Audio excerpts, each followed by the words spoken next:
E aí, turminha, beleza? Já sei que vocês vão falar que a luz está refletindo na lousa, mas eu já estou tentando resolver esse problema. Hoje nós vamos estudar a célula procariótica. Pró, primitivo, cário, núcleo. Não significa que bactéria tem núcleo primitivo, tá, gente? A bactéria é a célula que antecede a célula eucariótica e não apresenta núcleo. Preciso lembrar os senhores do Carl Woese, que estudou o RNA ribossômico e dividiu o mundo vivo em 3 grandes domínios. O domínio arqueo, o domínio bactéria e o domínio eucária. O eucária engloba todos os eucariotos, o domínio arquea, as bactérias extremofílicas, e o domínio eubactéria, a grande maioria das bactérias, arqueo de arqueobactérias, ok?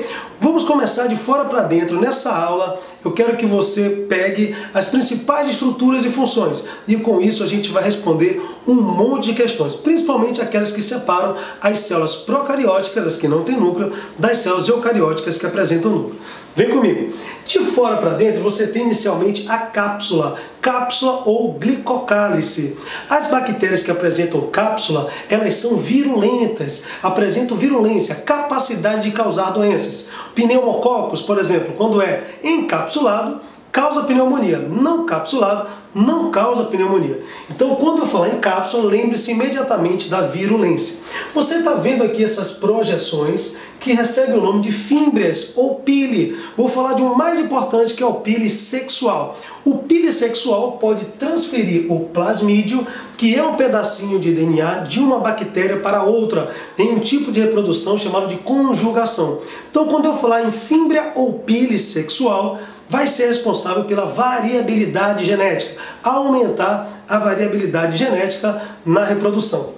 A próxima estrutura é a parede celular. A parede celular é feita de peptídeo-glicano. Peptídeo porque tem um resíduo proteico de polipeptídeo e um de carboidrato, glicano. A parede celular de peptídeo-glicano vai ser responsável pela resistência. Se entrar muita água por osmose nessa célula, ela não estoura porque apresenta uma parede resistente chamada de parede celular.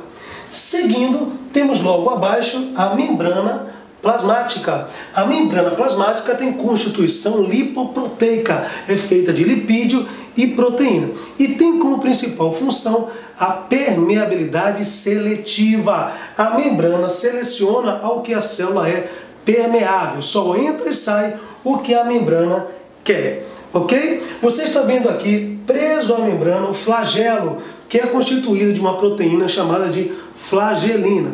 O flagelo, assim como no espermatozoide, será responsável pela movimentação, pela locomoção. Bom, você está vendo um monte de pontinhos aqui verdinhos. Esse monte de pontinhos é uma estrutura universal no mundo vivo.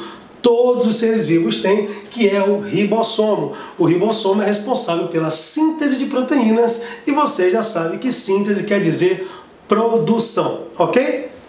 Observe uma invaginação na membrana plasmática.